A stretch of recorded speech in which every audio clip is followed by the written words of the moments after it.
Masuk. Iya, masuk.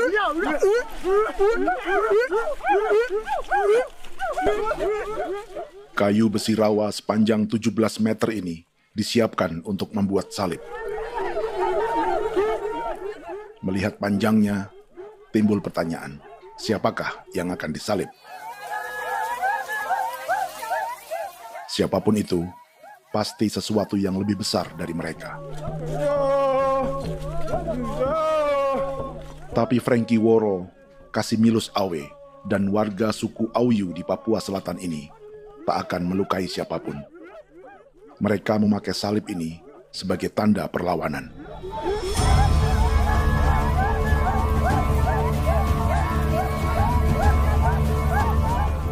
Yang mereka lawan memang lebih besar, yaitu pemerintah Republik Indonesia. Pemerintah sedang mengincar 2,5 juta hektar hutan orang Papua untuk proyek tanaman industri pangan dan energi.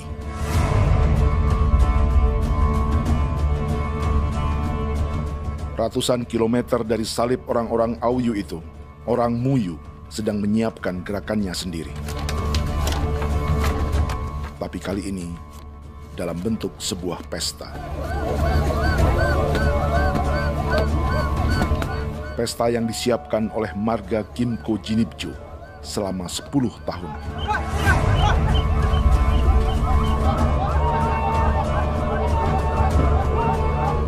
Sosok di marga ini adalah Willem Kimco, orang asli Papua yang tak punya kartu identitas kewarganegaraan manapun.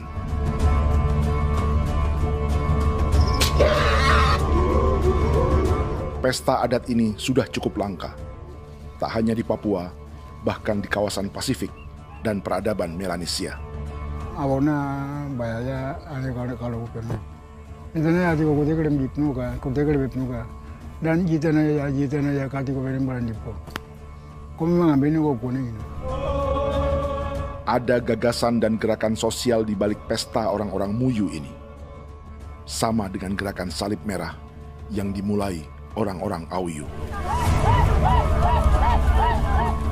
Salib ini akan menjadi yang terbesar dari 1.800 salib merah yang telah ditancapkan berbagai suku di Papua Selatan dalam 10 tahun terakhir. Ribuan salib merah yang dipadukan dengan palang adat adalah tanda larangan yang menyatukan unsur-unsur adat dan agama.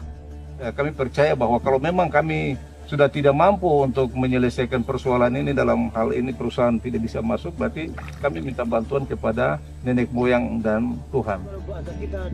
Atribut perang orang Auyu ini diukir atau dilukis, digambar di batang salib ini dengan tujuan bahwa kami larang dengan sangat keras. Jadi apabila siapapun, baik dari antara kita sendiri yang melanggar batas ataupun pihak lain yang mau mengganggu keselamatan hak tanah adat kami, maka kami siap untuk melakukan ancaman perang.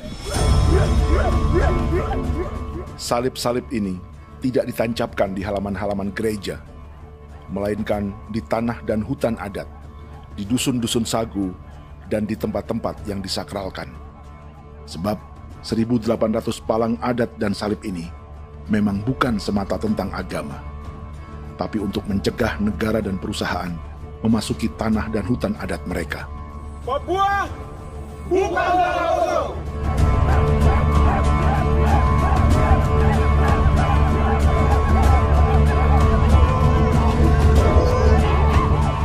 Di zaman TikTok ini, kami ingin menceritakan semua ini lewat film yang pendek.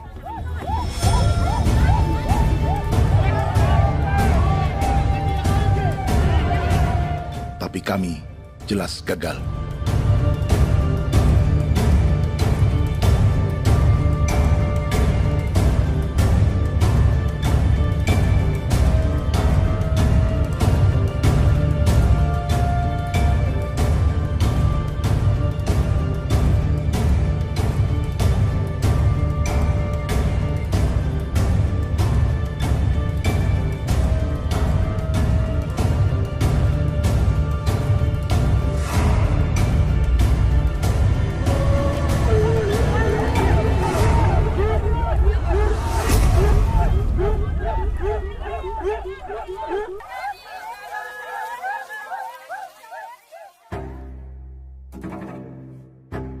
Di planet ini, ada 5 pemilik hutan hujan tropis terluas yang tersisa. Kongo di Afrika, Brazil, Peru, Bolivia, dan Indonesia.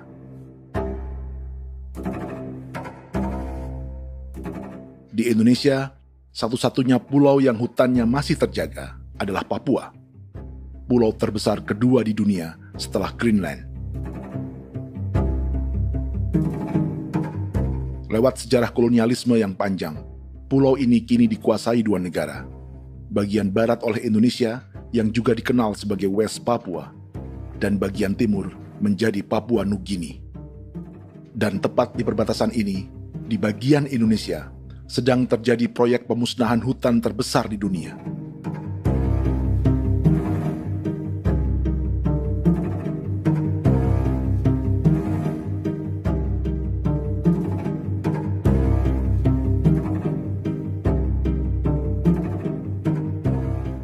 Pemerintah Indonesia sedang membuka lebih dari 2,5 juta hektar hutan untuk sawit, tebu, padi, dan peternakan.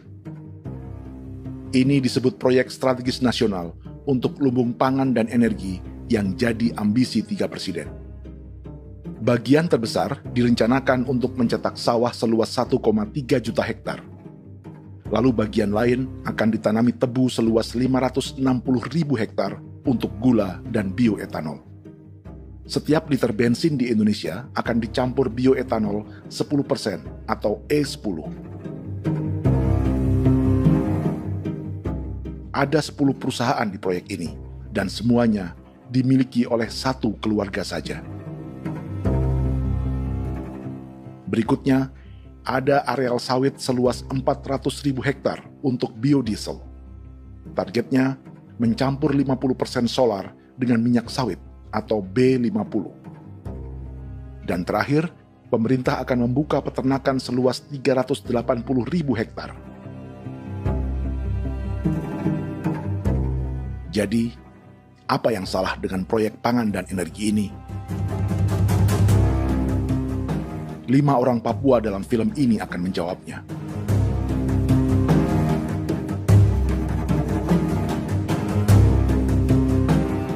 Yang pertama adalah Yasinta Moiwen dari suku Marin.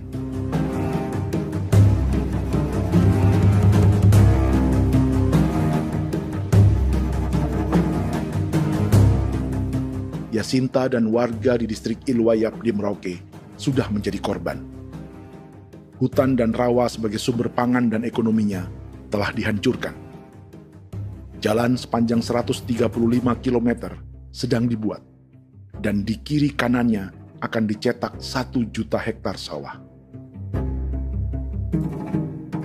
Mereka sulit menolak atau melawan. Salib sudah digeser, masih datang lagi dengan senjatanya mereka nih. Karena proyek ini juga dijaga tentara. Macam-macam senjatanya.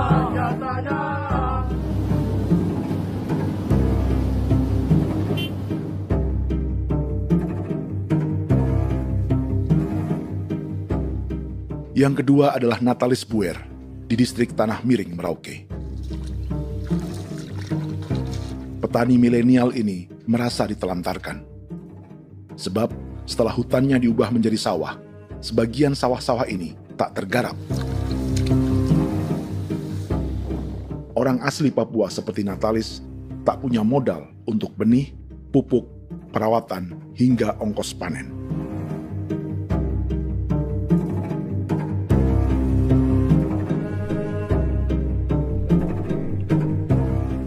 Orang ketiga adalah Vincent Kuipalo dari suku Yenan di distrik Jagebob, Merauke. Vincent dan suku Ye sedang menjadi korban. Hutan adat orang-orang Ye sedang dihancurkan untuk perkebunan tebu dan bioetanol. Tanah mereka juga diincar untuk markas-markas militer, pasukan yang akan menjaga proyek pangan dan energi ini.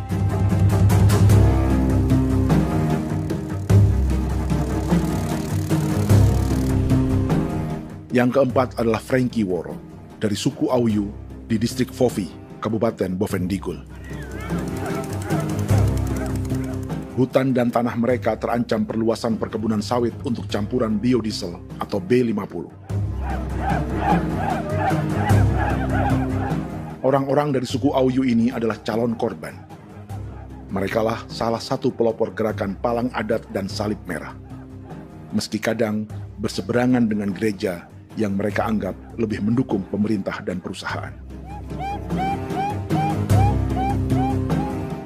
Mereka bahkan sedang merencanakan gerakan yang lebih besar, dengan salib yang lebih besar. Tanah milik Somu Sobisiba itu bahwa tanah ini diciptakan oleh Tuhan dan memberikan warisan kepada kami. Kami ini hanya hak jaga.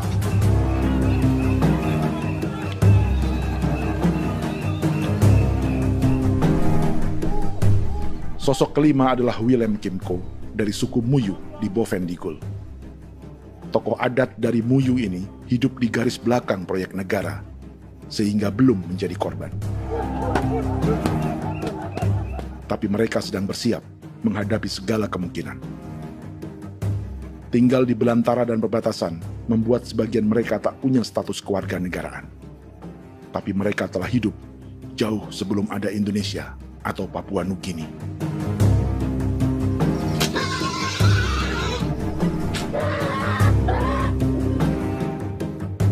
Kelimanya mewakili jutaan orang asli Papua yang sedang terancam eksistensinya. Jika kita merasa kepunahan peradaban Neanderthal di Eropa, Aztec dan Inca di Amerika, atau aborigin di Australia adalah sejarah masa lalu, film ini menceritakan bagaimana pemusnahan sebuah bangsa dan kepunahan sebuah peradaban sedang terjadi di masa hidup kita. Kepunahan bukan karena kerusakan lingkungan dan ruang hidup semata, juga karena dihantam 60 tahun operasi militer.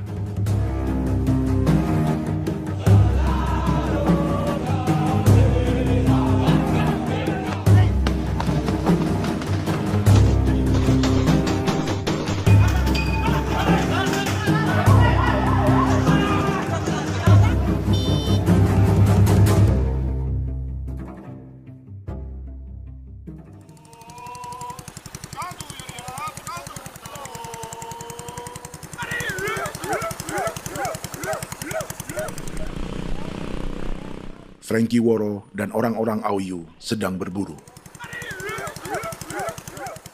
Tapi lokasi perburuan mereka mulai dikuasai perusahaan perkebunan sawit.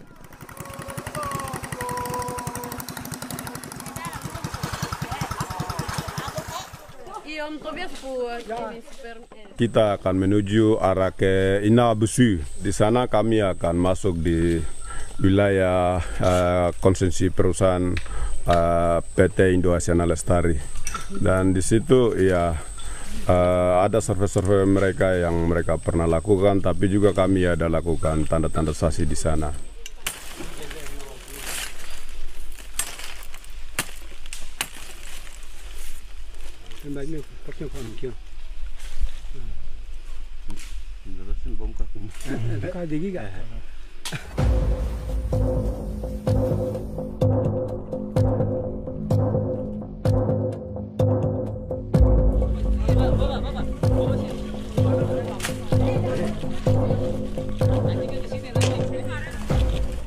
Dapat dengan yang induknya, tapi karena induknya dia lari dan terlambat kerja, akhirnya yang bisa kita dapat dia punya anak ini saja. Jadi kalau pakai bahan kayak khas.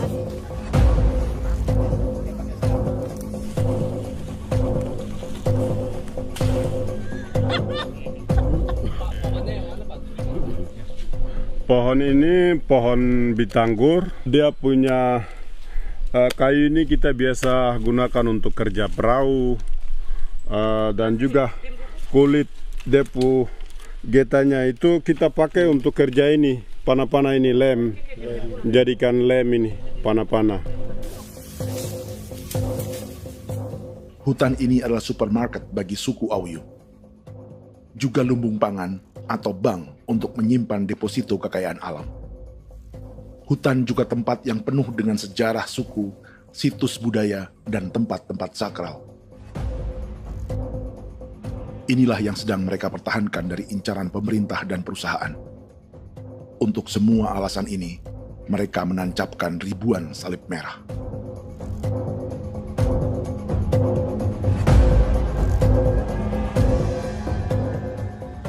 Tapi dari kampung, warga suku Auyu memberi kabar pada Frankie tentang intimidasi oleh aparat negara agar mereka melepas tanah ke perusahaan sawit dan berhenti memasang palang adat dan salib merah. Ada beberapa titik yang saya sudah siap, tetapi di sini emergensi dari saya, terutama di Kampung Sokangon, PT Damai Timber. Dia mengganggu saya dengan menggunakan kekerasan maupun pihak hukum. Dan kemarin saya ada pernyataan penolakan secara resmi, tapi masih tetap dengan menggunakan pihak hukum untuk masuk, untuk harus dituntut saya untuk harus diterima perusahaan itu. Kita di situ ada 15 marga, tetapi 15 marga juga tidak setuju. Marga-marga siapa yang terima dan marga-marga mana saja yang menolak. Nanti kita lihat dari pertimbangan itu, dan di situ dan kita undang mereka untuk bicara dengan kami. Sebagai sosok yang aktif dalam gerakan, warga Auyu terus memberi informasi lapangan kepada Frankie yang tak selalu berada di kampungnya. Izin pernyataan yang mereka paksa saya untuk tanda tangan itu, tapi sementara saya tidak tanda tangan. Data semua ada di tangan saya. Ya. Baik, kalau gitu itu lebih bagus karena tanda tangan itu yang berbahaya. Iya. Tanda tangan itu yang lebih berbahaya karena sekarang ini modern dan canggih, dan itu yang mereka biasa pakai untuk tipu muslihat. Mereka biasa pakai itu di tanda tangan itu. Betul. Dari Bambisa juga di Sofia dia masuk untuk memaksakan kami marga untuk harus menerima perusahaan itu. Tapi kemarin kami sudah menolak. Babinsa nama Bosco. Babinsa di sini nama Bosco. Itu yang sekarang strategi militer yang sekarang mereka pakai. Jadi yang penting masyarakat itu yang benar-benar mau menolak siap dukung ketua marga siapa yang nanti tampil. Ini adalah peta konsesi sawit untuk biodiesel dalam proyek strategis nasional. Dan di distrik Fofi inilah, orang-orang Auyu hidup dari sungai dan hutan. Tapi Frankie di Bovendigul masih lebih beruntung. Setidaknya dibandingkan Yasinta Moyen di Merauke yang sudah kehilangan hutan dan rawanya.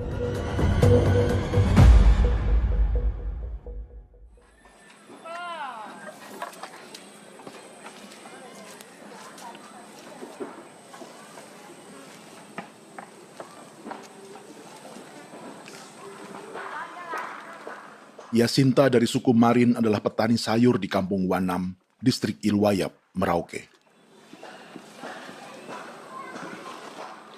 Memanfaatkan lahan yang ada, ia berkebun dan menjual hasilnya ke pasar kampung.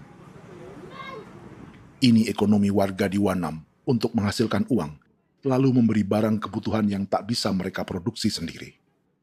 Tapi kehidupan sebenarnya ditopang oleh ekosistem hutan dan rawa. Inilah sumber pangan utama dan peradaban mereka.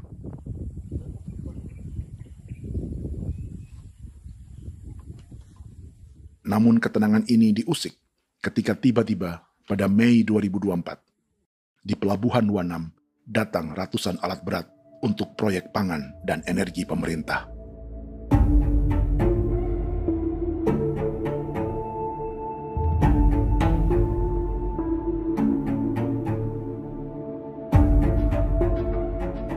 Kami masyarakat setempat kami tidak tahu. Kami kaget pagi-pagi kapal sudah ada di pelabuhan kami.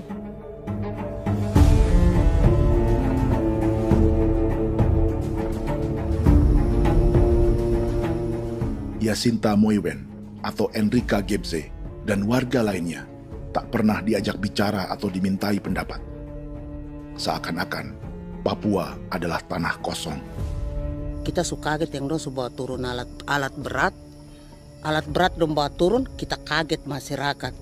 Dorang subongkar itu kayu-kayu.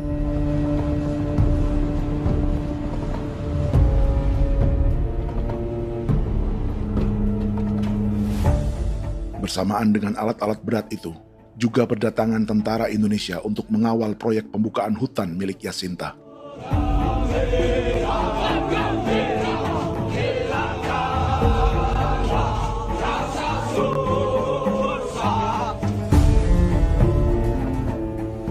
Ribu alat berat didatangkan dari Cina ke Papua oleh perusahaan bernama John Lin Group sebagai kontraktor pemerintah. Ini disebut sebagai pesanan eskavator terbesar di dunia dengan nilai 4 triliun rupiah. Misinya membuka hutan dan rawa milik orang Marin, salah satunya untuk membangun jalan sepanjang 135 km.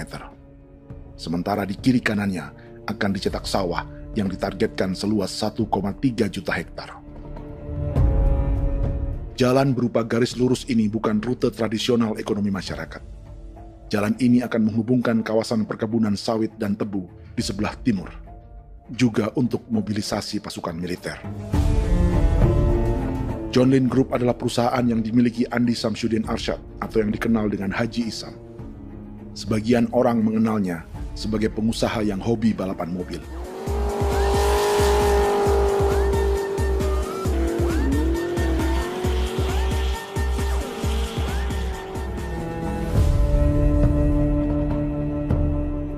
Tapi di Kalimantan, ia berbisnis batu bara, perkebunan sawit, pengolahan karet, penerbangan, perkapalan, dan biodiesel.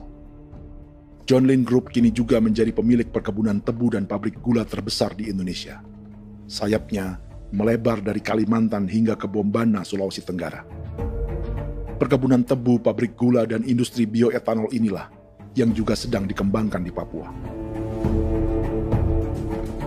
Foto ini adalah momen ketika Isam bersama kerabatnya, Menteri Pertanian Amran Sulaiman dan Menteri Pertahanan Syafri Samsudin meluncurkan program biodiesel atau B50 di Kalimantan Selatan.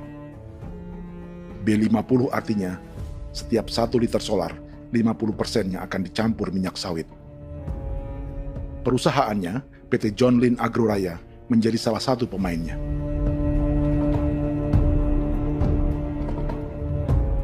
Sepanjang tahun 2025, saham PT John Lin Agroraya pernah naik hingga 700%.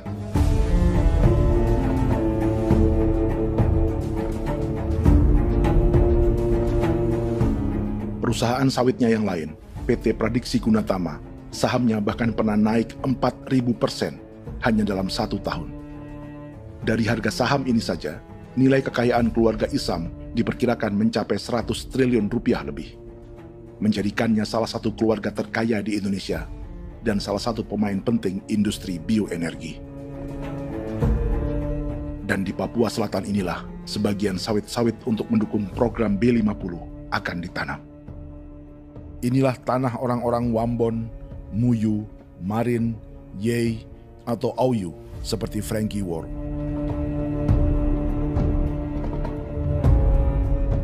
Haji Isam pernah menjadi tim kampanye nasional Presiden Joko Widodo dalam pemilu 2019 saat melawan Prabowo. Bintang Mahaputra Utama diberikan kepada Saudara Andi Syamsuddin Arsyad. Beliau berjasa luar biasa dalam mendorong pertumbuhan ekonomi daerah maupun nasional. Setelah menjadi presiden, Prabowo memberi gelar kehormatan Bintang Mahaputra Utama pada Isam.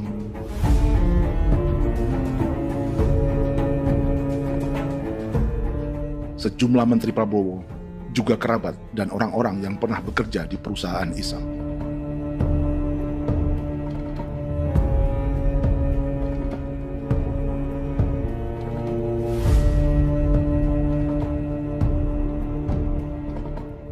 Lawan sebesar inilah yang sedang dihadapi Jacinta di kampung Wanam, Merauke. Atau petani perempuan lain seperti Enrika Gebze. Jadi alam kita ini sudah rusak.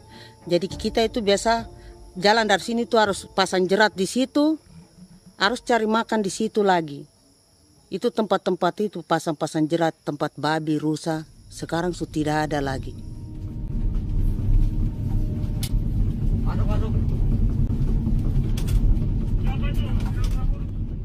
Rekaman ini memberi gambaran bagaimana Kasuari kehilangan rumah di bekas hutan dan rawa.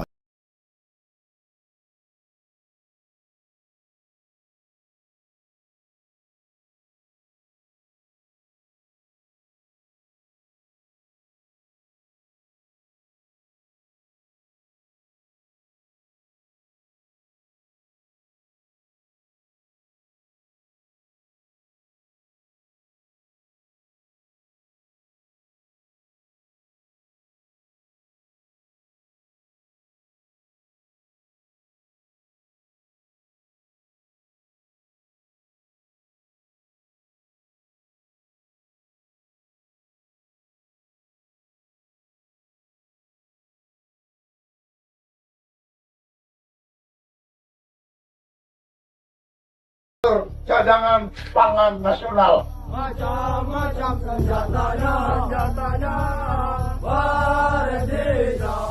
Proyek ini menambah panjang alasan mempertahankan kehadiran tentara di Papua dalam 60 tahun terakhir. Saat ini, jumlah tentara Indonesia di Papua mencapai 56.000 personel. Atau ada 1 tentara untuk setiap 100 orang Papua. Bandingkan dengan rata-rata nasional, di mana hanya ada 1 tentara untuk 696 penduduk Indonesia.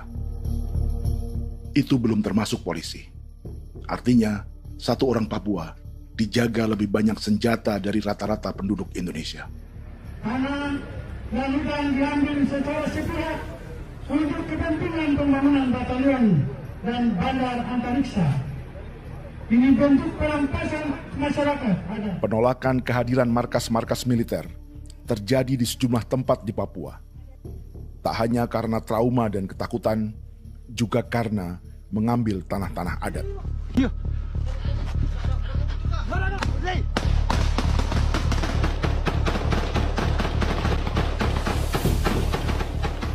Salah satu alasan mengapa militer terus ditambah di Papua, karena masih ada perlawanan dari Organisasi Papua Merdeka atau OPM selama 50 tahun terakhir.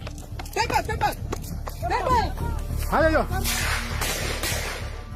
Tapi kekuatan militer OPM diperkirakan hanya 1.430 personel dan 360 pucuk senjata. Selebihnya, mereka menggunakan senjata tradisional.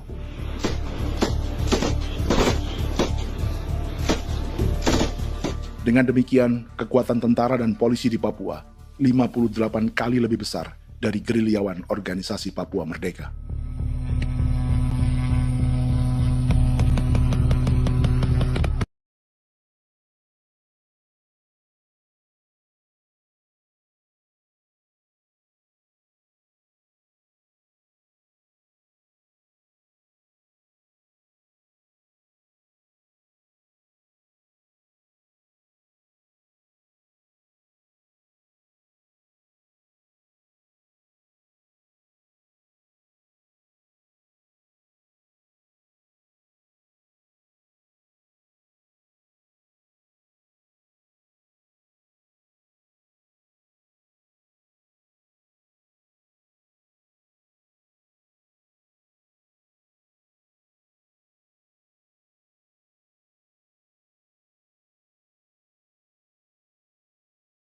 Mengambil hutan milik suku Ye dari marga Kuipalo.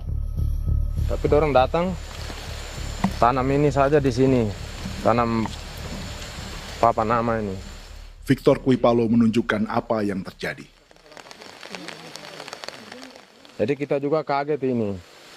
Nah, kalau ini papan nama ini memang ini papan nama ditanam tapi bukan haknya mereka yang ini.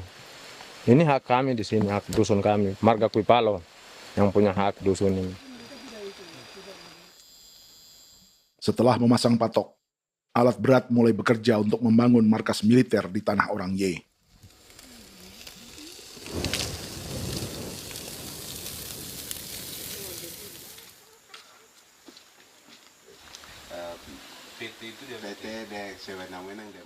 Kehadiran markas militer mengkhawatirkan warga yang pernah mengalami trauma. Takut kenapa? Kalau macam yang awal macam sekarang bu kampung hidup ini kan aman. Terus kenapa harus didirikan korem di sini? Bukankah dengan adanya Korem semakin aman ada tentara di sini? Kalau untuk kampung kayaknya tidak bisa aman kalau ada tentara, paling masyarakat dipukul itu ini. Kalau kampung hidup begini malah saya sejahtera dan saya punya masyarakat. Apa pernah ada pengalaman buruk sebelumnya dengan tentara di daerah sini? Ada yang cerita waktu pos-pos di sini tuh di 13, 12 itu zaman katanya Patimura. Memang kasihan. Malah kita punya orang ini yang dianiaya betul, dipukul. Disuruh kerja bakti tidak mau atau lama mencari, namanya kita pangkur sagu itu butuh waktu 1 minggu. Kalau lama begitu ya paling diseret apa pukul itu. Operasi militer Indonesia di Papua dimulai tahun 1962 lewat Operasi Trikora. Tapi perlawanan bersenjata pertama di Papua baru dilakukan tahun 1965 di Manokwari. Nanti tanggal 1 Mei jam 12.30 pemerintahan di Irian Barat mutlak akan jatuh di tangan.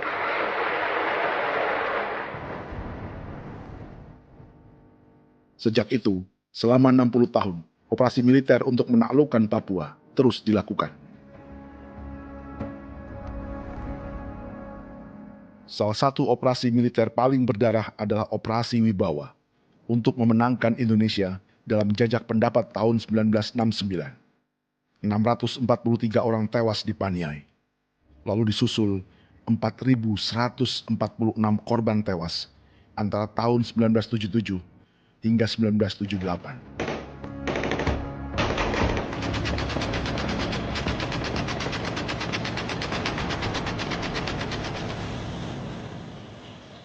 Operasi militer ini menimbulkan gelombang pengungsian hingga kini.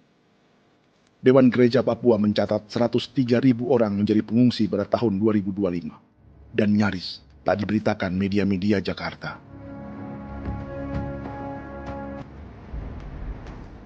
Jumlah pengungsi terbesar tercatat di Nduga yang mencapai 20.000 jiwa. Banyak di antaranya yang sedang hamil, seperti Jubiana, salah satu pengungsi Nduga. Jadi ini tagarik musika gibi muguruk berselari di namen wani gosel bigari me tegirik munene an nimbo misle berselar nene wam dagek lek prak de oi kore bangal no so ndak lo yo nandam yanet ndang no gat de nanen di ko nerwa membri wal marwa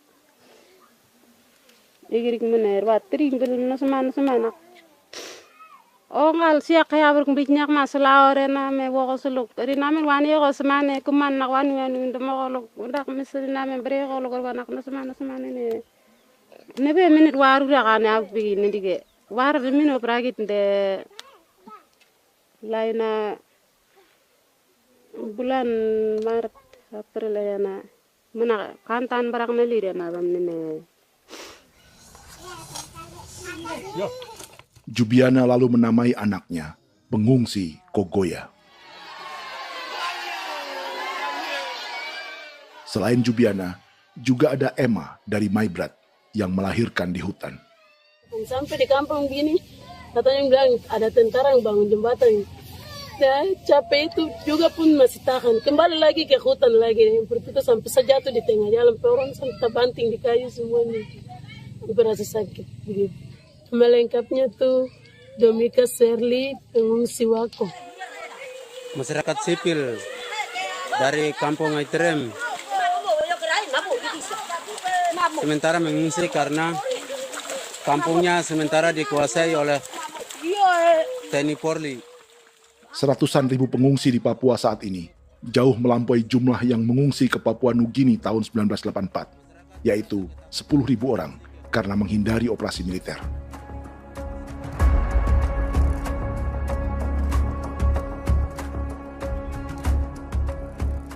Bersamaan dengan operasi militer, eksploitasi sumber daya alam Papua juga dilakukan sejak masuknya tambang emas dan tembaga Freeport pada tahun 1967.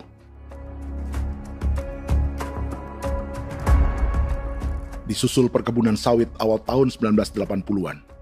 Lalu ada perburuan buaya untuk diambil kulitnya. Sebelumnya, ada eksploitasi gas alam di Teluk Bintuni, pencarian besar-besaran kayu gaharu, atau pembukaan hutan tanaman industri. Ini belum termasuk perburuan dan perdagangan ikan arwana di selatan Papua, penebangan kayu merbau dari hutan-hutan Jayapura, emas di Blok Wabu Intan Jaya, bahkan nikel di pulau-pulau kecil Raja Ampat. Dan kini, dalam skala yang belum pernah terjadi dalam sejarah, Papua dipaksa mencetak sawah, tebu untuk bioetanol, dan sawit untuk biodiesel.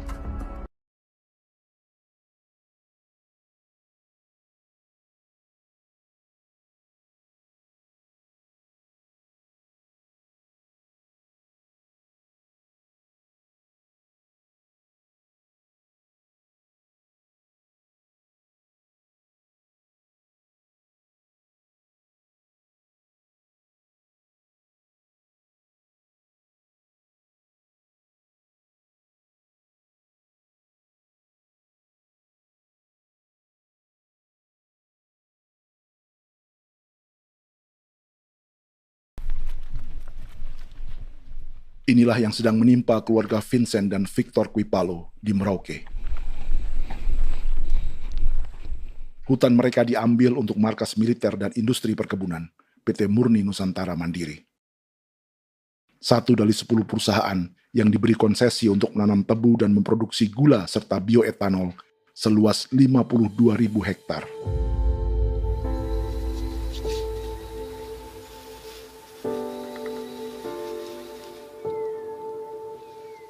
Perusahaan ini dianggap mengambil hutan dan tanah orang-orang Ye, terutama marga Kuipalo, yang memiliki hak adat terhadap 2.300 hektar hutan.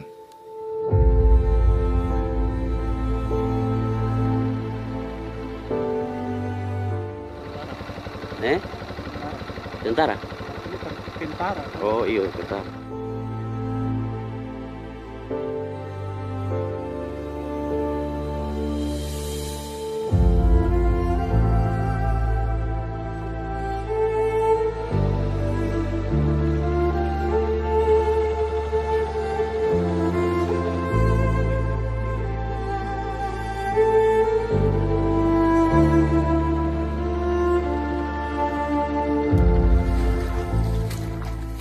Keluarga Kuipalo sedang melihat apakah perusahaan semakin mengancam tanah mereka.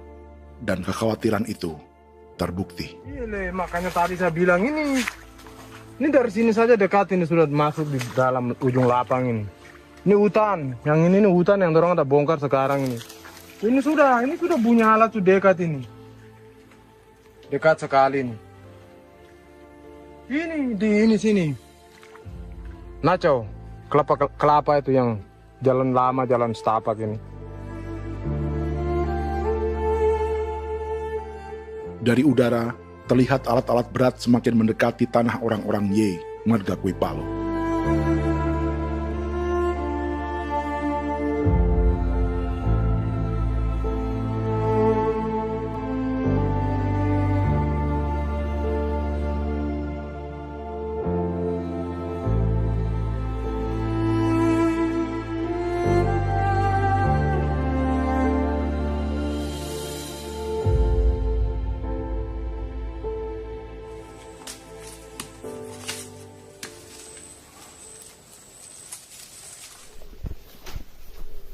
Keesokan harinya, Victor dan kerabatnya memberi tanda cat merah di pohon-pohon yang berada di batas tanah mereka.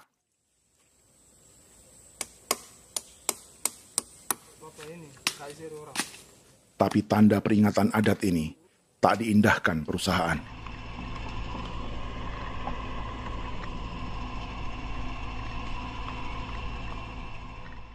Dua bulan kemudian, perusahaan tetap memasuki tanah marga Kuipalo. Sama. Kami manusia, kau lihat. Tapi kita sudah sakit hati sekali saya kata adik. Ini sama baik ini kalau pikiran berubah lagi tangan, kami juga punya tangan. Hanya beda rambut. Mister itu juga. Wah. Buka. Tidak.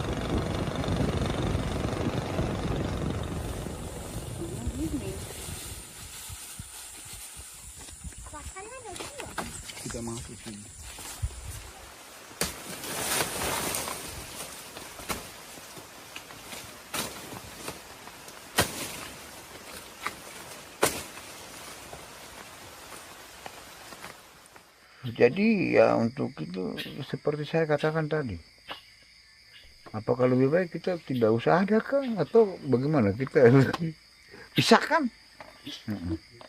pisahkan dari negara ini kah? Jangankan tuh, saya kemarin bicara sama Daniel, datang sama saya dengan persoalan Kodam ini. Saya bilang, Pak Daniel, kalau lebih baik saya ngungsi ke Papua Nugini.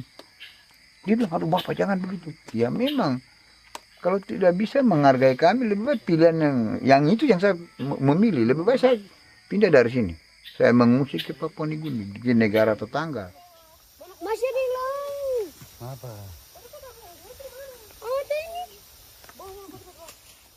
Saya bilang sama Kapolsek, Pak, Agustus ini, 17 Agustus saya tidak kasih naik bendera merah putih. Saya bendera ada, nanti saya taruh di meja.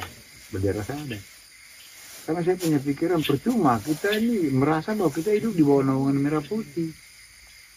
Ternyata merah putih tidak lindungi kami. Tidak anggap kami sebagai kami rakyatnya. Dia lambang negara.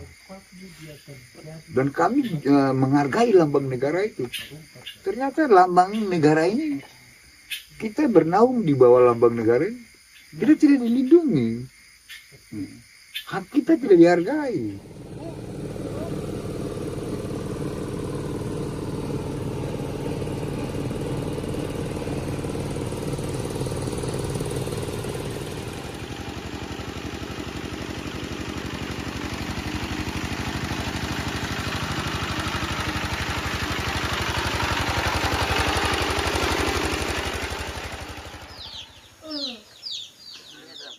Marga Kuipalo dari suku Ye terus mendapat teror dan intimidasi agar melepas tanah mereka yang hanya dihargai Rp300.000 per hektar. Tapi mereka tidak berjualan tanah. Makanya mama itu tidak suka untuk lepas tanah. Untuk apa? Baru di dalam hutan itu ada obat-obat tradisi. Itu sudah Kalau macam ada sayur juga, kita ambil sayur yang dia tumbuh sendiri. Jadi kita ini mau kemana, kalau itu sudah digusur, ya habis. Kita ini jadi penonton. Jangan sampai kita ini duduk minta di jalan. Jadi kita tidak mau seperti itu. Makanya tanah itu kita tidak melepas. Tapi mungkin orang lain tuh dia senang saja. Lebih baik saya pegang uang merah dulu. Saya bisa beli-beli itu ini. Nanti datang uang sudah habis, gembel, mau cari kemana lagi, hutan sudah habis, mau makan ikan di mana, kali sudah hancur. Seperti Yasinta di Wanam, suara dan gerakan kaum perempuan Papua sangat nyaring dan tak bisa diabaikan. Saya sebagai perempuan tolak untuk perusahaan masuk di sini. Karena kalau saya terima, anak-anak saya mau dikemanakan, mau tinggal di mana. Apapun yang terjadi saya tetap tolak. Demi tanah ini, saya akan berjuang. Demi saya punya anak-anak. Yang katanya mengutamakan anak Papua, nyatanya yang kerja kebanyakan ya orang-orang Jawa. Saya sendiri orang Jawa, tapi bukan mau bicara yang tidak-tidak. Memang kenyataannya seperti orang-orang Papua itu diterbelakangkan, kurang diutamakan, gitu.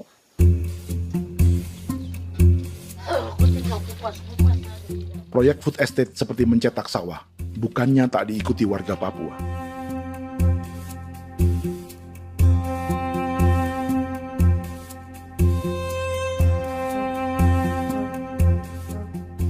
Salah satunya Natalis Buer di distrik Tanah Miring, Merauke.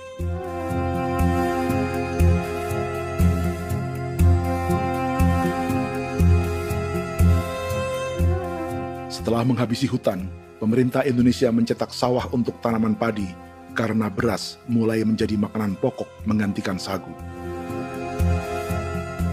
Sebagian besar penggarapnya adalah warga transmigran yang datang sejak era 1980-an. Bahkan petani transmigran sudah ada sejak Belanda membuka proyek padi kumbe di distrik Kurik. Lokasi yang sering jadi langganan pejabat Indonesia memamerkan sawah di Papua.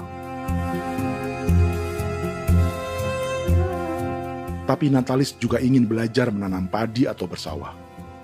Namun ia kesulitan karena dibutuhkan modal untuk benih, pupuk, hingga pemeliharaan dan panen. Lalu sawah-sawah ini pun mulai dikuasai pendatang.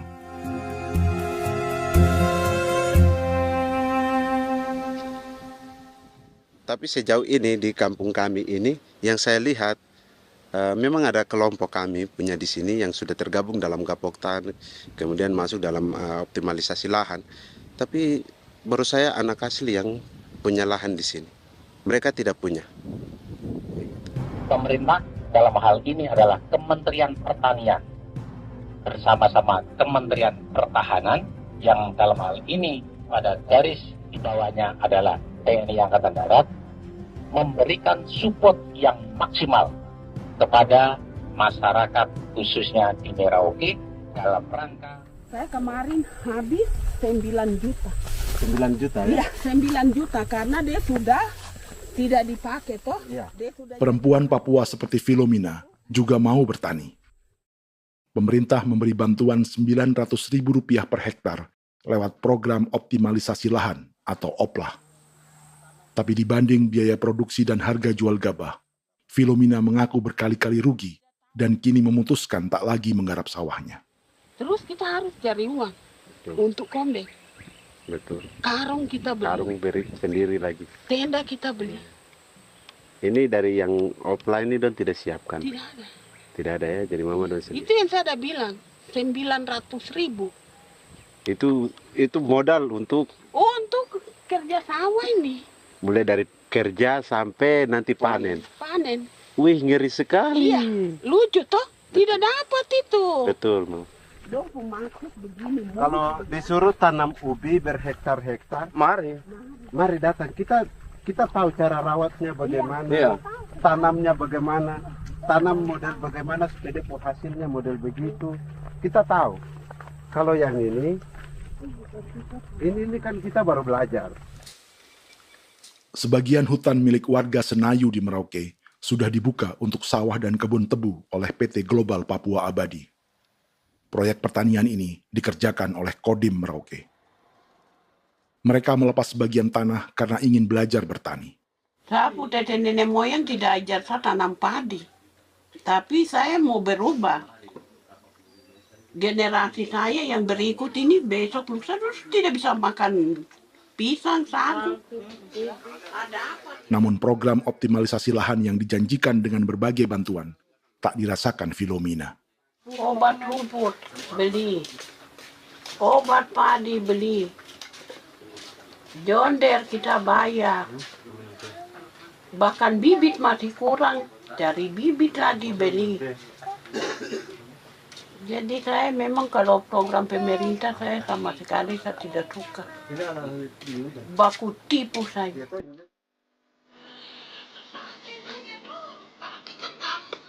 Mereka merasa ditinggalkan sendiri, jatuh bangun belajar bertani padi. Sementara sumber pangan dan air yang semula mudah didapat, kini telah berganti sawah dan kebun tebu. Dulu kita masih bisa jalan, nanti masak di kali, pakai air kali. Minum pakai air kali. Sekarang, kok mau masak? Tidak ada air. Air ada susu, mau minum tidak bisa. Sudah dengan obat. Don semprot tebu itu saja drone. Drone yang semprot. Saya lihat di itu. Jadi kita bukan drone yang terbang di atas untuk disemprot. Dong lempar pupuk di bawah ya dia mengalir ke tali. Mengalir ke tali ke rawa-rawa.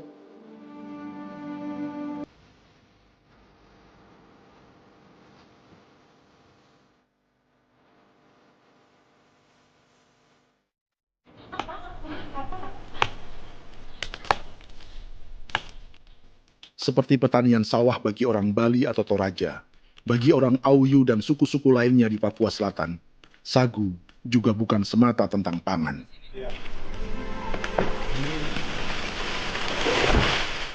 Bagi orang Auyu dan Marin, sagu adalah kerabat, sosok orang tua, sosok nenek moyang yang harus dijaga dan dilindungi.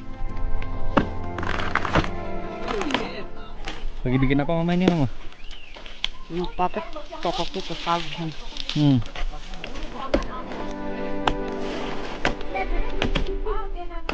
Kami diingatkan oleh leluhur, sagu itu tidak boleh digusur dan tidak boleh diganggu dengan cara apapun, dan di dalam rangka kepentingan apapun tidak boleh. Kamu harus bela, bahkan sampai nyawa pun harus menjadi taruhan demi membela keselamatan keberadaan sagu di atas tanah ini.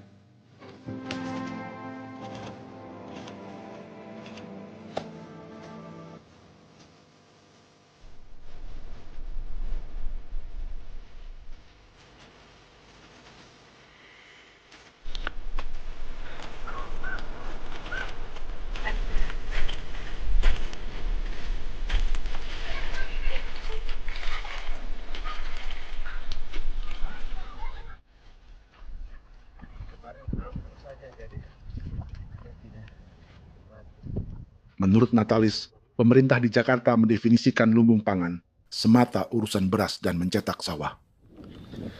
Sebenarnya orang Papua itu bukan tidak bisa bertani. Kami tanam ubi itu bagian dari pertanian. Nah, pertanian yang dimaksud oleh pemerintah itu harusnya selalu itu kalau bisa pemerintah harus spesifikkan pertanian apa yang dimaksud, pertanian tanam padi atau pertanian tanam ubi, petasan dan lain-lain. Ini yang harus dispesifikkan dulu.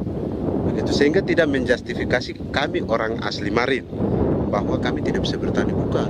Kami buka kebun besar-besar di sana, bahkan bermeter-meter, ratus-ratus meter pakai sekop, bukan pakai ekskavator, tapi ini pakai skop. Itu pertanian, begitu.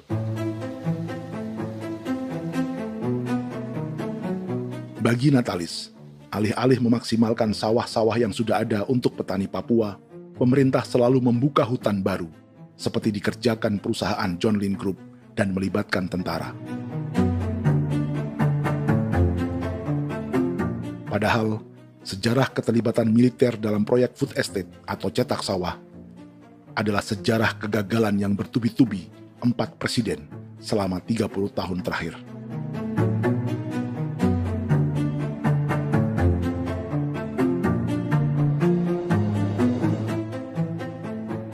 Papua bukan yang pertama menjadi proyek lumbung pangan yang melibatkan tentara.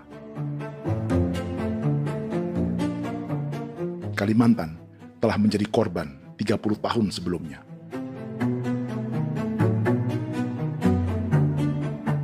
Ini adalah bekas hutan yang sudah dibuka di Pulang Pisau, Kalimantan Tengah. Tahun 1996, di era Presiden Jenderal Soeharto, ia menghabisi 1 juta hutan di lahan gambut untuk mencetak sawah demi memenuhi ambisi swasembada beras, bukan swasembada pangan. Hutan tropis Kalimantan dihabisi dalam skala yang belum pernah terjadi dalam sejarah. Di bawah rezim militeristik, tak ada yang berani melawan keinginan Soeharto, termasuk orang Dayak seperti Kuneng. Nggak bisa dihalangi itu. Nggak boleh dihalangi.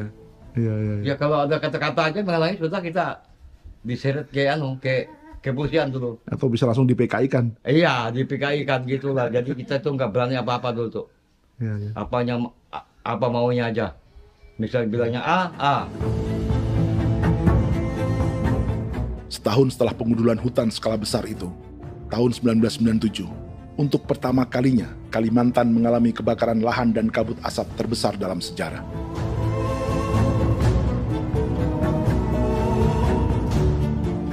Sebagai ilustrasi, ini kondisi kabut asap tahun 2015.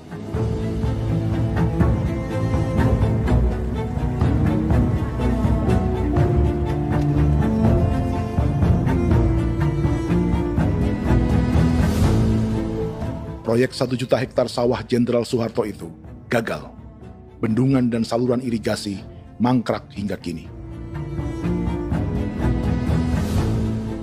Mei 1998, rezim Soeharto tumbang, 2 tahun setelah ia menumbangkan jutaan hektar pohon di Kalimantan.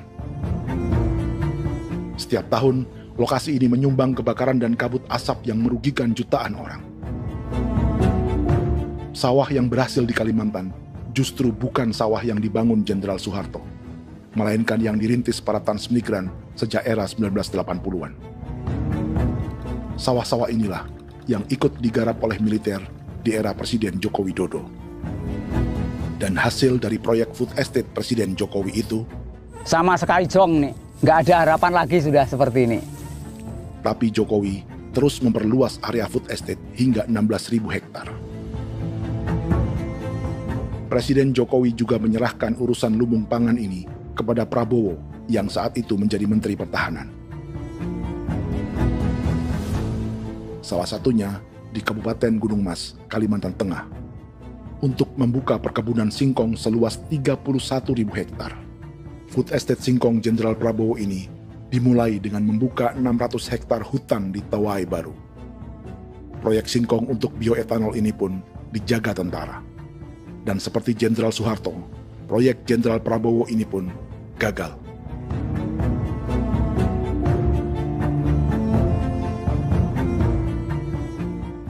Dengan reputasi ini, Joko Widodo dan Prabowo justru sedang membuka 2,5 juta hektar di Papua.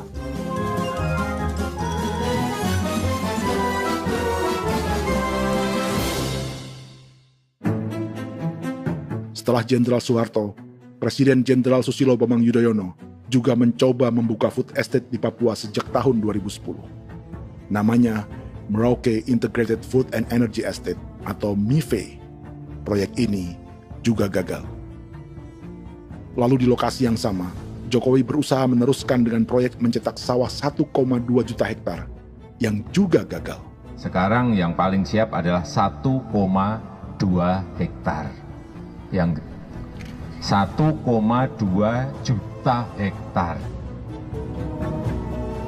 Dan kini, Prabowo yang pernah gagal dengan 600 hektar singkong di Kalimantan justru akan mengulangi di Papua dengan skala 2,5 juta hektar. Di daerah Papua pun harus ditanam kelapa sawit supaya bisa menghasilkan juga BBM dari kelapa sawit. Dalam setiap proyek pangan dan energi di Papua, yang lebih menonjol bukan tanaman pangannya, melainkan untuk energi atau bahan bakarnya. Sawit untuk biodiesel dan tebu untuk industri bioetanol. Ada 10 perusahaan yang diberi konsesi hingga 0,5 juta hektar untuk tebu.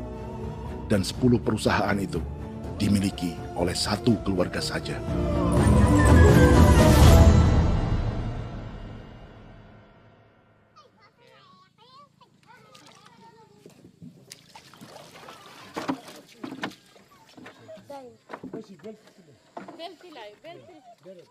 Para perempuan Auyu di Bovendigul akan berangkat memancing. Priska Beni membantu menyiapkan perahu.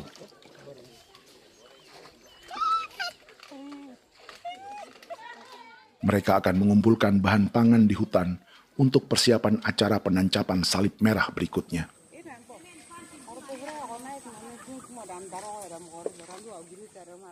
Priska sudah mengambil posisi memancing.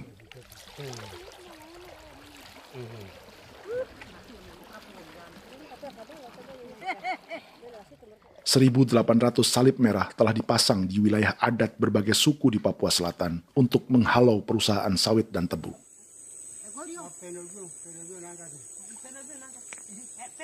Maria Tebung yang paling muda datang membawa hasil. 2 ekor ikan gastor alias gabus toraja. Sebagai generasi Z, pendidikannya sampai sekolah dasar. Di perusahaan perkebunan seperti sawit atau tebu, ijazah SD hanya bisa menjadi buruh kasar. Tapi ia tak tertarik. Karena kita hidup itu dari alam, kita pancing, juga di darat, bawa anjing, terus bikin pagar sagu, dapat babi, bawa baru kita makan. Jadi kita tidak mau perusahaan masuk. Sementara Priska Beni masih mencari peruntungan. Tapi baginya, menjadi nelayan di Sungai Fofi masih lebih baik daripada bekerja 9 tahun di perkebunan sawit. Sudah pengalaman, jadi kita tidak mau lagi. Sudah berapa lama ketika kerja itu? Selama di sana. 9 tahun di sana. 9 tahun? Saya baru pulang dari perusahaan. Selama 9 tahun kerja di sawit, bisa punya rumah kah? Atau Tidak. motor kah? Tidak. Johnson kah? Tidak. Cuma makan saja. Pendapatan juga kan tidak lebih. Habis dimakan.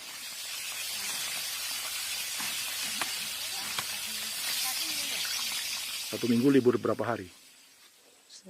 Tidak libur. Minggu tetap kerja? Tetap kerja. Tidak bisa ke gereja? Hari Minggu kerja. Hari Minggu juga kerja. Dia tidak mengenal agama perusahaan itu. Di grup perusahaan sawit Korindo, Priska digaji 2 juta rupiah per bulan dan tinggal di mes karyawan. Tapi gaji itu dipotong bahan makanan atau BAMA rata-rata 1 juta rupiah setiap bulan. Korindo adalah grup perusahaan yang salah satu usahanya adalah hutan tanaman industri dan sawit di Bovendigul dan Merauke. Di Papua, mereka memakai bendera PT Tunas Sarwa Ema. Perusahaan ini pernah memberi bantuan pada Keuskupan Agung Merauke. Keuskupan Merauke belakangan mengeluarkan pernyataan mendukung proyek strategis nasional di Papua. Umat Katolik yang memprotes sikap gereja tersebut ditangkap polisi.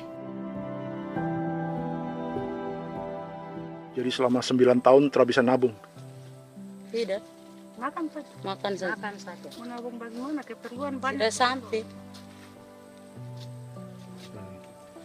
Habis di anak-anak uang sekolah. Uang 1 juta itu mana sampai. Mau nabung juga tidak cukup. Sudah pengalaman, jadi kalau di sini perusahaan mau masuk tidak.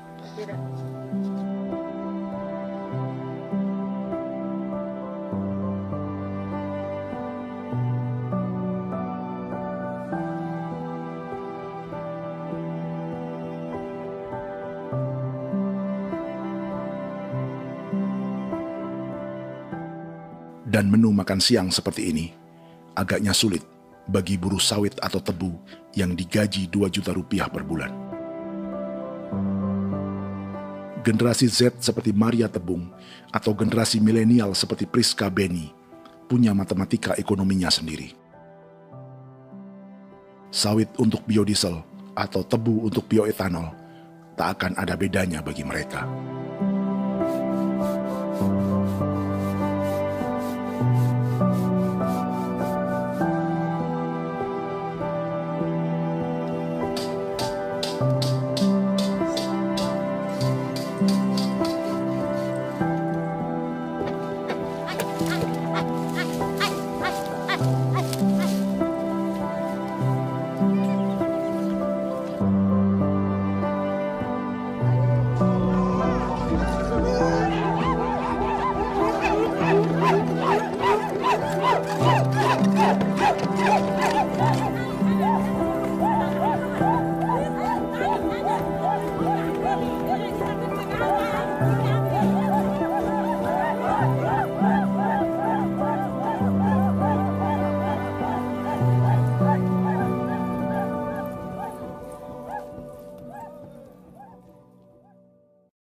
Perkebunan tebu 1,5 juta hektar di Merauke adalah ide 3 presiden untuk menggenjot penggunaan bioenergi sebagai campuran bahan bakar fosil. Selain swasembada pangan, swasembada energi di daerah Papua pun harus ditanam kelapa sawit supaya bisa menghasilkan juga BBM dari kelapa sawit. Juga tebu menghasilkan etanol. Singkong, kasava juga untuk menghasilkan etanol. Bioetanol adalah bahan bakar nabati atau tumbuhan yang dapat dicampur dengan bensin. Sama dengan program biodiesel yang mencampur solar dengan minyak sawit. Pertamina saat ini sudah menjual BBM bioetanol dengan campuran 5% yang dipasarkan dengan merek Pertamax Green 95. Tapi pemerintah ingin menaikkan kadarnya menjadi 10% atau E10. Maka ke depan kita akan mendorong untuk ada E10. Kemarin malam sudah kami rapat dengan Bapak Presiden. Bapak Presiden sudah menyetujui untuk direncanakan mandatori 10% etanol. Idenya untuk mengurangi ketergantungan pada bahan bakar fosil yang diimpor dan menimbulkan polusi.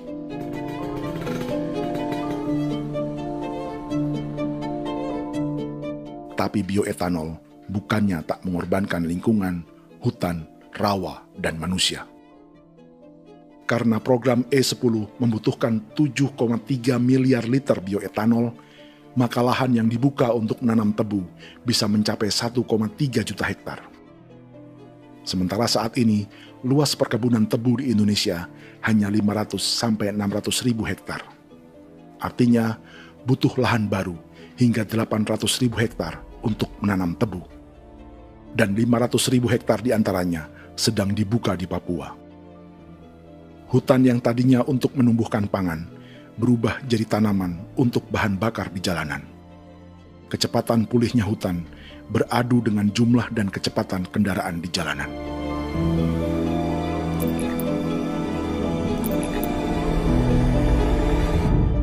Dahaga terhadap energi tak pernah bisa dipuaskan. Setelah minyak sawit untuk biodiesel, dunia kini merambah singkong, jagung, dan tebu untuk bioetanol. Benua Amerika, Eropa, sebagian Afrika, hingga separuh Asia kini mulai memakai bioetanol sebagai campuran bahan bakar.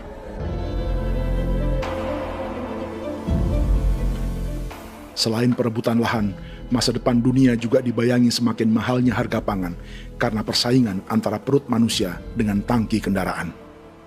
Ini adalah lokasi perkebunan tebu dan bioetanol PT Murni Nusantara Mandiri yang mengancam tanah Vincent Quipalo dan orang-orang Ye di Merauke. Beberapa kilometer di selatan adalah PT Global Papua Abadi yang mengancam tanah orang-orang Muyu dan Marin. Dua perusahaan ini adalah bagian dari 10 perusahaan yang mendapat konsesi lahan untuk tebu dan bioetanol di Merauke. Batas konsesi mereka bahkan sama dengan batas negara Indonesia dengan Papua Nugini. Salah satu ciri bahwa peta konsesi ini dibuat di Jakarta dari atas meja. Sama seperti kolonial Inggris dan Belanda ketika mereka membagi Pulau Papua dengan garis lurus pada abad 19. Seakan Papua adalah tanah kosong. Bedanya, meski peta konsesi ini mengatur batas 10 perusahaan, tapi perusahaan-perusahaan ini sebenarnya dimiliki oleh satu keluarga saja. Ini nama 9 dari 10 perusahaan tebu dan bioetanol di Merauke, Papua. 99% saham mereka dimiliki sebuah perusahaan bernama PT Merauke Nusantara Manis. Sementara 1% sisanya dimiliki PT Merauke Gula Mandiri. Tapi saham kedua perusahaan ini dimiliki PT Merauke Sugar Group. Dan perusahaan ini 90% sahamnya dimiliki pengusaha bernama Angelia Bonaventure Sudirman serta perusahaan bernama Zico Trust dan Resource Harvest. Lalu 10% lainnya dikuasai PT Papua Energi Abadi yang pemiliknya adalah Dudi Christian dan Angel Madeline. Sekarang, mari kita lihat siapa mereka. Angelia Sudirman adalah keponakan dari salah satu konglomerat sawit Indonesia, Martias Fangiono. 9 perusahaan di Papua ini berada di bawah bendera Merauke Sugar Group. Dan Merauke Sugar Group hanya satu dari 7 grup perusahaan milik keluarga Fangiono.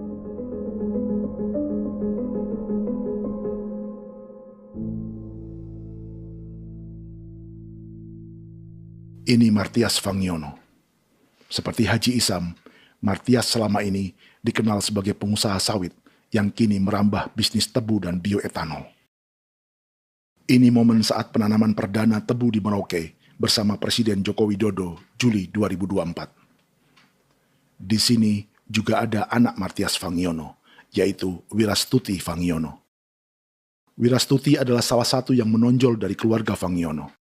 Tahun 2025, Forbes mencatatnya sebagai konglomerat termuda dengan kekayaan 23 triliun rupiah yang mengendalikan 2 grup usaha, FAP Agri dan Surya Dumai Industri. Keduanya adalah perusahaan sawit dan biodiesel. Anak dan bapak ini adalah investor utama bagi Jokowi dan Prabowo untuk proyek tebu dan bioetanol di Papua. Sementara yang ini adalah Martua Sitorus, pemilik raksasa agribisnis dunia, Wilmar International, yang juga memegang konsesi sawit di Papua lewat berbagai perusahaan. Tapi Martua kini memakai bendera baru, yaitu KPN Corporation atau Karunia Prima Nastari. KPN inilah yang memiliki kelindan bisnis dengan keluarga Fangiono untuk proyek tebu Merauke. Apalagi grup Wilmar yang didirikannya juga pemain gula utama di Australia. Tahun 2010, Wilmar membeli 100% saham perusahaan gula terbesar Australia, Sucrogin. Akuisisi senilai 1,5 miliar dolar Amerika ini langsung menjadikan Wilmar pemain tebu terbesar kelima dunia. Sebagian bibit tebu yang ditanam di Merauke adalah varietas yang dikembangkan Lembaga Riset Gula Australia atau Sugar Research Australia. Sugar Research Australia lalu menjalin kontrak pengembangan bibit dengan PT Global Papua Abadi milik Fangiono.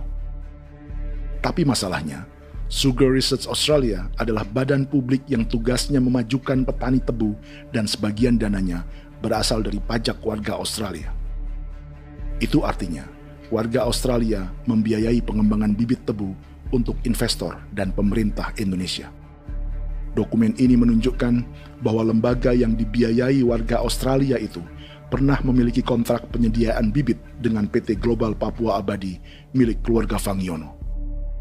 Kontrak itu baru berakhir pada November 2024. Artinya, saat Presiden Jokowi dan keluarga Fangiono menanam bibit tebu pada Juli 2024 ini, kontrak itu masih berlaku. Nama lain dalam keluarga ini adalah Siliandra Fangiono, yang pada tahun 2024 dijuluki Raja Sawit Termuda dengan kekayaan 39 triliun rupiah dalam catatan Forbes. Ia mengendalikan grup First Resources.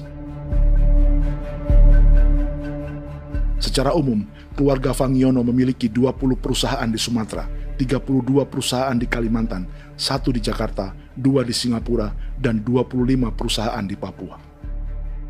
Di Papua, perusahaannya tersebar dari Sorong, Mapi, hingga Merauke. Para politikus dan pejabat Indonesia terus membesarkan konglomerasi, meski Martias Fangiono pernah divonis 1,5 tahun penjara karena kasus pembalakan liar dan kebun sawit ilegal tahun 2007. Sementara tahun 2022, Wilmar terlibat kasus korupsi ekspor minyak sawit dan divonis mengembalikan kerugian negara 11,8 triliun rupiah. Tumpukan uang ini disebut sebagai pembayaran dari grup Wilmar yang diterima secara simbolis oleh Presiden Prabowo pada Juni 2025 lalu.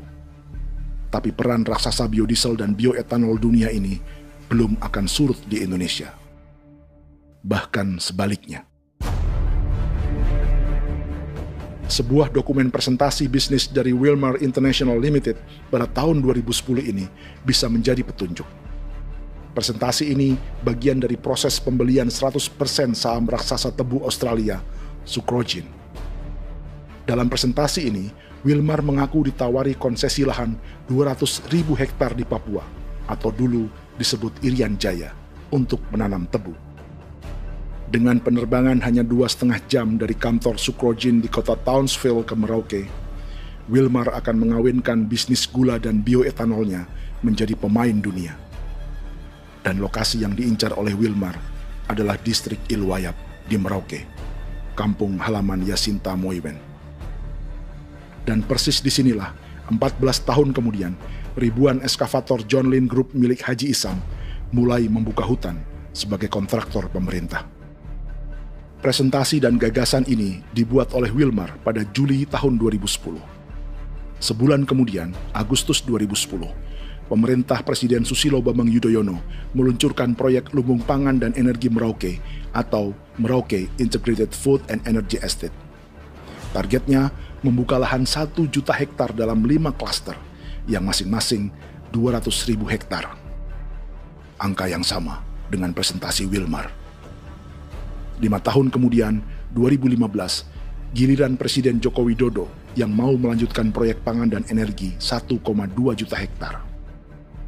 Menjelang pensiun sebagai presiden, Jokowi kembali menggencarkan proyek ini dan melibatkan Prabowo sebagai Menteri Pertahanan.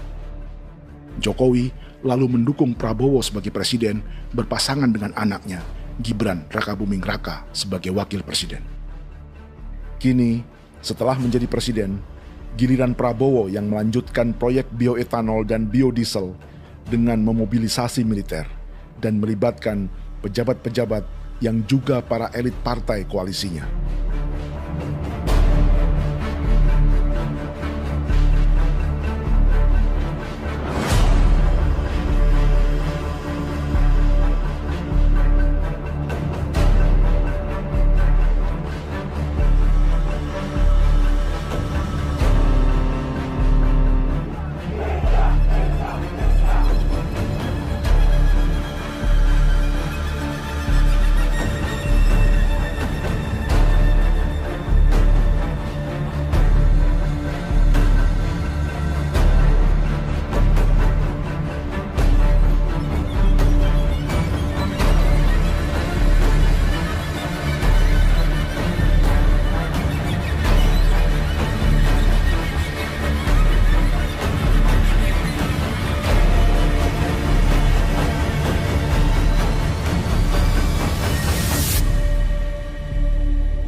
Tahun lalu, hutan-hutan di Pulau Jawa dalam waktu singkat berubah menjadi perkebunan tebu di bawah rezim kolonial Belanda. Orang Jawa menjadi buruh dan petaninya dipaksa menanam tebu.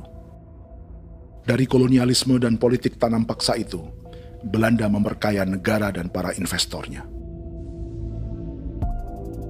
Tak puas membuka hutan untuk perkebunan di Jawa dan Sumatera, kolonial Belanda menanam tebu hingga di Suriname dan mengerahkan ribuan orang Jawa sebagai buruh pada tahun 1890. Inggris yang sudah menguasai negara seluas India dan Papua Nugini pun masih menanam tebu jauh di tengah Samudra Pasifik, di tanah orang-orang Fiji. Lalu memindahkan puluhan ribu orang India menjadi buruh di sana. 200 tahun sebelumnya, ratusan ribu orang Afrika bahkan diperbudak untuk bekerja di perkebunan-perkebunan tebu Spanyol dari selatan Eropa hingga Karibia, Kuba, atau Jamaika. Jika dulu tebu menjadi gula atau emas putih, kini cerita kolonialisme tebu berlanjut di Papua untuk bahan bakar nabati atau bioetanol. Dan seperti semua cerita tentang kolonialisme, akan ada yang berpesta dan ada yang membayar. Dalam setiap cerita pesta kolonialisme, baik di Jawa, Karibia, atau di Papua, selalu melibatkan para elit lokal, dari pejabat, perwira, hingga agamawan. Tapi dalam setiap kolonialisme, juga selalu ada cerita tentang mereka yang mempertahankan diri dan melawan.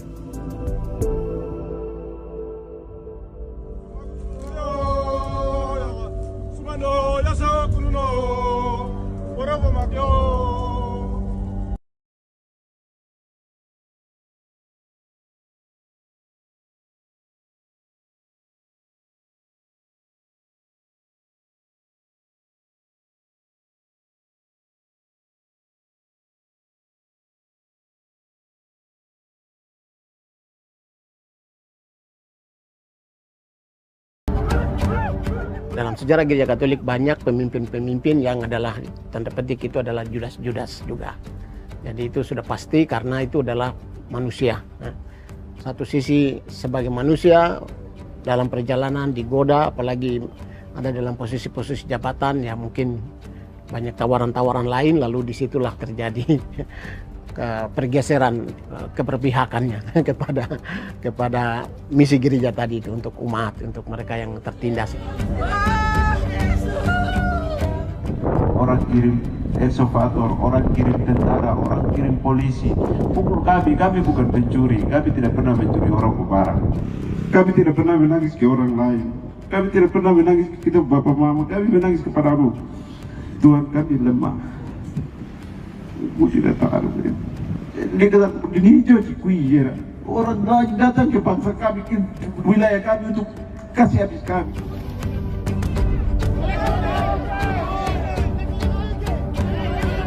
Ya Hakimam Dehi, Ya Hakimam Dehi, Bono Ya Hadikul Dehi, Bono Ya Hadikul Dehi. Kita buat sasi seperti begini untuk menolak perusahaan apapun yang masuk di tanah kami. Kalau kita kasih, kita bikin rusak sekarang, kita punya generasi berikutnya mau dapat kemana? Jadi kita nyatakan sikap di sore hari ini, kami tolak. Apa yang dilakukan pemerintah untuk PSN adalah kejahatan. Pemerintah bagian dari kejahatan, aktor perusak dan pembunuh terhadap negara, terhadap alam, hutan, terhadap manusia. Jadi negara jadi aktor pembunuh. Jadi Pilatusnya siapa? Negara, pemerintah Jakarta ini. Tanah Wiu bukan kosong. Masyarakat adat kami masih ada. Perusahaan tolak. Biar asal.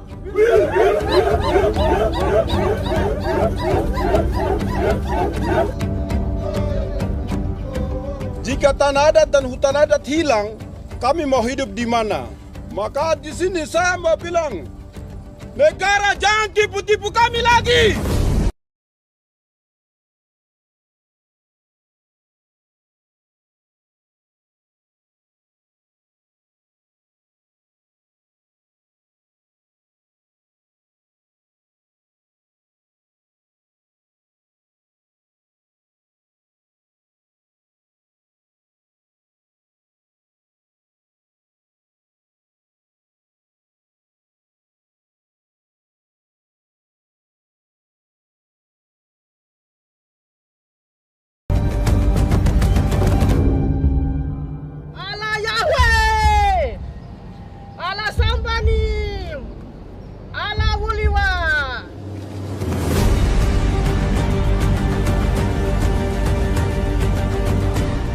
Kalau kami dianggap orang Papua itu bagian daripada Republik ini, tolong hargai kami. Dengan adanya PSN, PT John Lindrop yang sudah menerobos tanah kami dan hutan kami, merusak alam kami. Itu yang kami datang ke Jakarta jauh-jauh dari Papua. Kami mau bersuara kepada Bapak Presiden Prabowo Subianto, di mana keadilan untuk masyarakat Papua. Tolong lihat masyarakat Papua yang sudah mati. Kami bersepakat menyatakan, 1. Gereja-gereja di Indonesia mendukung masyarakat adat yang menolak proyek strategis nasional di tanah Papua. 2. Gereja-gereja di Indonesia menolak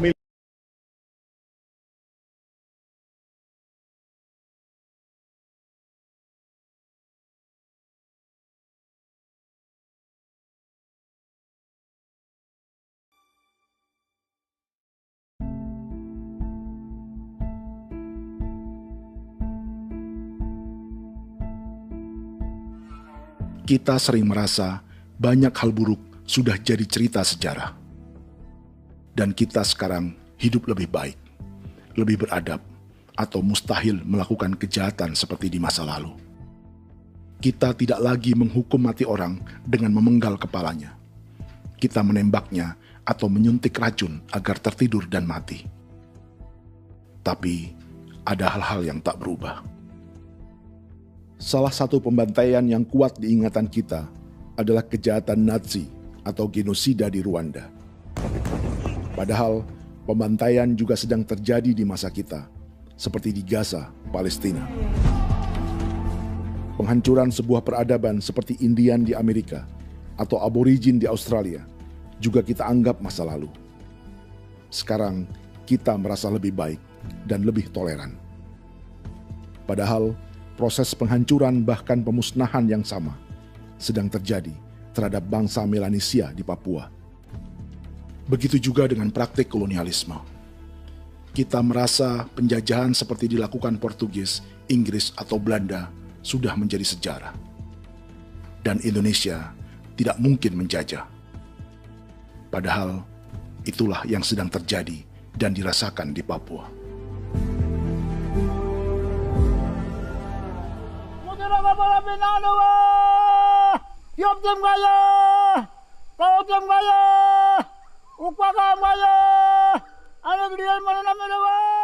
Jalannya sejarah ini disadari Willem Kimco di pedalaman Bovendigol, Papua. Hidup terpencil dan tak tersentuh urusan negara bukan berarti selalu aman.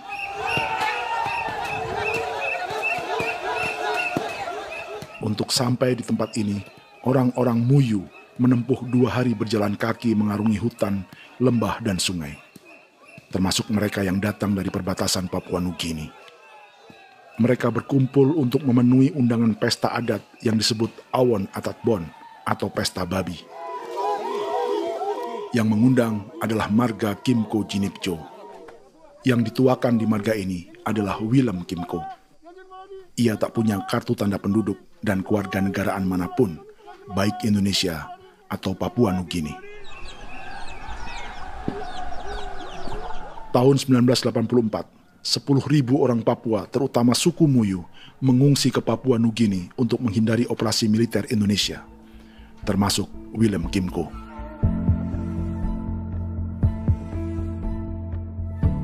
Apa yang membuat pesta adat ini istimewa? Apa bedanya dengan acara serupa yang dihadiri pejabat, tokoh agama, LSM, atau yang direkam oleh kru televisi dan konten kreator? 13, 14, 15, 16, 17, 18. Pertama, untuk membuat pesta babi, orang Muyu perlu persiapan selama 10 tahun. Sebab, babi-babi yang akan jadi bagian dari pesta ini tak boleh dibeli, alias harus dipelihara sendiri. Babi-babi ini bukan bantuan pejabat pemerintah, gereja, atau LSM.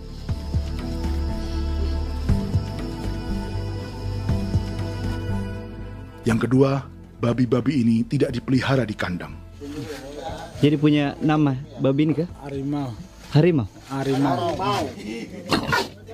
Dia kulit dengan ini bulu di harimau, macam harimau begitu kan, kasih nama harimau. Setelah diberi nama, mereka dilepas liarkan di hutan sejak kecil.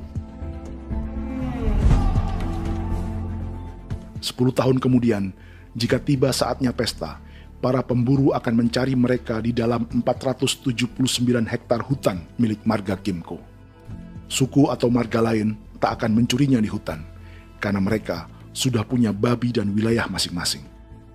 Itu artinya, mereka harus tetap menjaga dan mempertahankan hutannya agar babi-babi bisa hidup. Demikian juga dengan lahan pangan mereka, yang menumbuhkan sagu, keladi, atau aneka sayuran.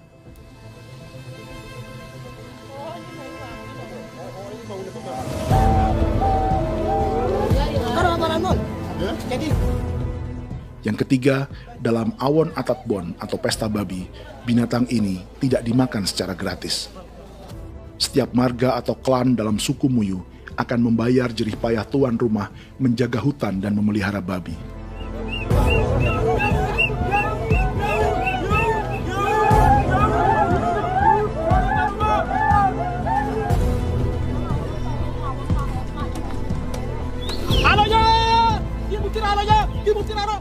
Ini seperti arisan untuk menjaga budaya dan lingkungan. Bagian dari budaya dan ekonomi timbal balik yang ditandai dengan siklus memberi dan menerima.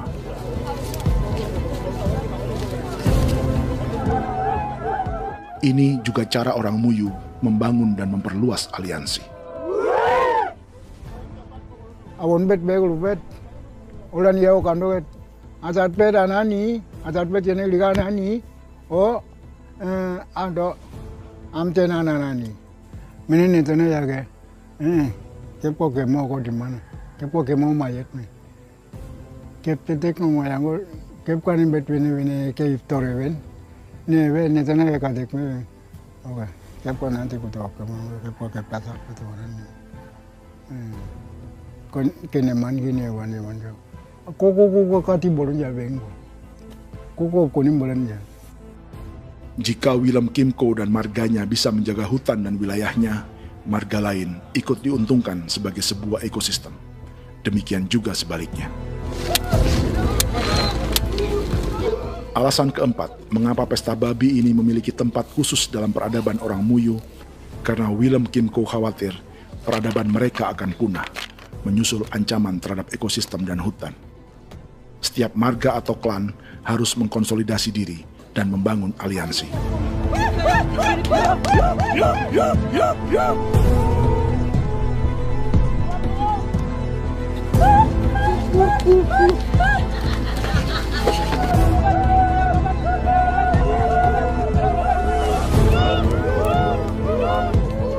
Kekhawatiran Willem dan orang-orang Muyu tak berlebihan.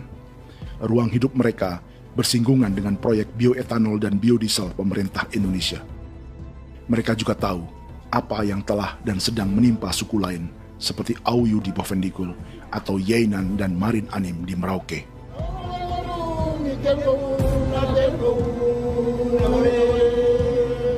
Jika suku-suku lain menggunakan palang adat dan salib merah sebagai gerakan perlawanan, orang-orang Muyu memakai pesta babi untuk mempersiapkan diri dan konsolidasi.